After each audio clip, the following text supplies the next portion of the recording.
അതിൽ പ്രധാനപ്പെട്ട ഒരു ചോദ്യമാണ്, ഇതിനെ രാഷ്ട്രീയ പ്രവർത്തനങ്ങളിൽ പങ്കാളിയാക്കേണ്ടി വരുമോ? ഇതിന് വോട്ട് കൊടുക്കേണ്ടി വരുമോ? വോട്ട് ചെയ്യാനുള്ള അനുമതി കൊടുക്കേണ്ടി വരുമോ?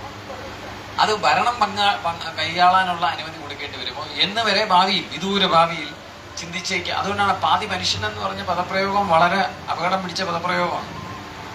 അത് സൂചിപ്പിച്ചു എന്നുള്ളത് എന്തൊക്കെ ചെയ്യാനായിട്ട് സാധിക്കും എന്നുള്ളതിനെ പറ്റി നമ്മൾ ആലോചിക്കേണ്ടിയിരിക്കുന്നു. അതുപോലെ ജോലിയെ കുറിച്ചിട്ട് വലിയ ചർച്ച നമ്മുടെ നാട്ടിൽ തന്നെ നടന്നിട്ടുണ്ട്. ഇതുള്ള ജോലിയെല്ലാം കൊണ്ടുപോകുമോ? അപ്പൊ എനിക്കിവിടെ ഇരിക്കുന്ന ചെറുപ്പക്കാരുടെ, ഞാൻ റിട്ടയർ ചെയ്തുകൊണ്ട് എനിക്ക് പേടിയൊന്നുമില്ല. ഈ ചെറുപ്പക്കാരുടെ അടുത്ത് പറയാനുള്ളതെന്ന് വെച്ചാൽ ഇപ്പോഴേ മുദ്രാവാക്യം എഴുതിക്കൊള്ളുക, സമരം ചെയ്യാൻ. ആ മുദ്രാവാക്യത്തിൽ എഴുതേണ്ടതാണ്, സർക്കാരെ 50% ജോലി മനുഷ്യർക്ക്. ഏതെങ്കിലും ജാതിക്കോ മതത്തിനോ അല്ല, 50% ജോലി മനുഷ്യർക്ക്. ജോലി ചെയ്യാൻ റോബോട്ടിന് സാധിച്ചാലും മനുഷ്യന് ജോലി ഇല്ലാതായാൽ അത് നമ്മുടെ സമ്പദ് വ്യവസ്ഥയെ എങ്ങനെ ബാധിക്കും?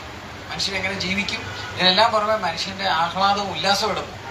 എനിക്ക് രാവിലെ അടിച്ച് ഒരിടത്തും പോകാനില്ല, എല്ലാ കാര്യവും റോബോട്ട് ചെയ്തുകൊണ്ടിരിക്കുകയാണ്, ഇവിടെ ഇരുന്നാൽ മതി എന്ന് പറഞ്ഞാൽ നമ്മൾ പിന്നെ എങ്ങനെയായിരിക്കും? നമ്മുടെ ജീവിതത്തിന്റെ അർത്ഥം എന്തായിരിക്കും? അതിന്റെ എരിയും പുളിയൊക്കെ ഇവിടെ പോകും.